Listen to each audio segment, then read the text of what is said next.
How to hide Instagram hashtags in caption. Hello guys, this is Atticus and welcome back to another tutorial video. In today's video, I'll teach you guys how you can hide Instagram hashtags in caption. So without any further ado, let's dive right into it.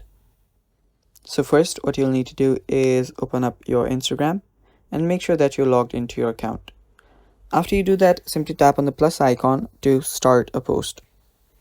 So I'll just use my draft, tap on next, and while you're adding a caption, after you type something here, what you'll need to do is you'll need to go down, put a dot, and keep on, putting in dots here.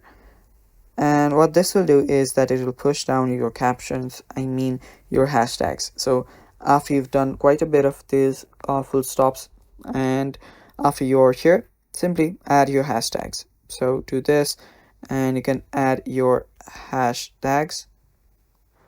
And after you type in your hashtags, what you will need to do is, okay, let me just correct this. Yeah.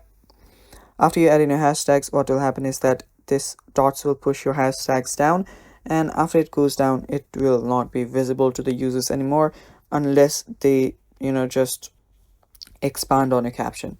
And after doing that, yeah, that is basically how you can hide your Instagram hashtags in caption, guys. And yeah, that is all for the video. Thanks for watching. Stay tuned for more upcoming tutorial videos.